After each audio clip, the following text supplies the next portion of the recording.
பாகிஸ்தான் தாக்குதலுக்கு இந்தியா மிக கடுமையான பதிலடிகளை கொடுத்து வருகிறது. இப்போது 3 முக்கியமான படைத்தளங்களை குறிவைத்து இந்தியா தாக்குதல் நடத்தியுள்ளது. இந்த 3 ஏர்பேஸ்கள் மீதான தாக்குதல் ஏன் முக்கியம்? இதன் பின்னணி என்ன? இந்தியா எப்படி பாகிஸ்தான் விமானப்படையின் இதயத்திலேயே தாக்குதல் நடத்தியிருக்கிறது என்பதை தற்போது நாம் பார்க்கலாம்.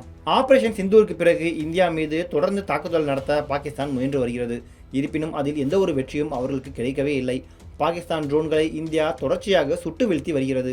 அதே நேரம் பாகிஸ்தான் தாக்குதலுக்கும் தக்க பதிலடி கொடுத்து வருகிறது. இந்தியா தற்போது நூர்கான் விமான தளத்தில் தாக்குதல் நடத்தியது ரொம்பவே முக்கியமானது. ஏனென்றால் இந்த விமான தளம் பாகிஸ்தான் தலைநகர் இஸ்லாமாபாத்திலிருந்து வெறும் 10 கிலோமீட்டர் தொலைவில் அமைந்துள்ளது. நூர்கான் விமானப்படை தளம் என்பது பாகிஸ்தானின் மிகவும் முக்கியமான ஏர்பேஸ்களில் ஒன்றாக கருதப்படுகிறது. விமானப்படை தளமாக மட்டுமின்றி விஐபிக்களின் விமான போக்குவரத்து மையமாகவும் இந்த ஏர்பஸ் இருந்தது.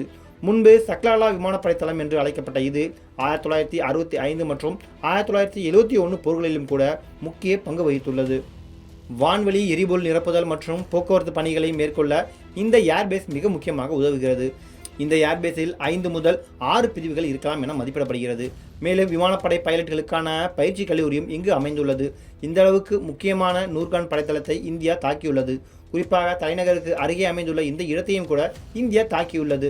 அடுத்து பாகிஸ்தானின் சக்வால் மாவட்டத்தில் அமைந்துள்ள முரிட் விமானப்படை தளம். கடந்த 2 நாட்களாக இங்கிருந்து தான் இந்தியாவை நோக்கி பாகிஸ்தான் ட்ரோன் தாக்குதல் நடத்தி வருகிறது. ஷாபர் 1 மற்றும் பைரக்தர் TB2 போன்ற மேம்பட்ட ட்ரோன்களை இயக்கும் பல பாகிஸ்தான் விமானப்படை பிரிவுகள் இங்குதான் உள்ளன. இந்த ஏர்பேஸ் பாகிஸ்தானின் ட்ரோன் போர் திட்டத்தில் முக்கிய பங்கு வகிக்கிறது. ட்ரோன் கண்காணிப்பு தாக்குதல்கள் மற்றும் ட்ரோன் மூலம் உளவுத்துறை சேகரிப்பு எல்லாம் இங்கிருந்து தான் நடக்கிறது. கடந்த 2 நாட்களாக ட்ரோன்களை வீழ்த்திய இந்திய பாதுகாப்பு படை இப்போது ட்ரோன்கள் எங்கிருந்து ஏவப்படுகிறதோ அந்த மையத்தையே குறிவைத்து தாக்கியுள்ளது.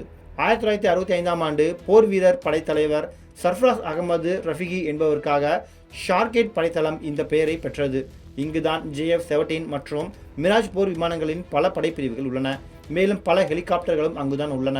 மத்திய பஞ்சாபில் இருப்பதால் இங்கிருந்து தான் பாகிஸ்தான் முதன்மையாக விமானங்களை அனுப்புகிறது. இந்த இடத்தையும் இந்தியா தற்போது குறிவைத்து தாக்கியுள்ளது.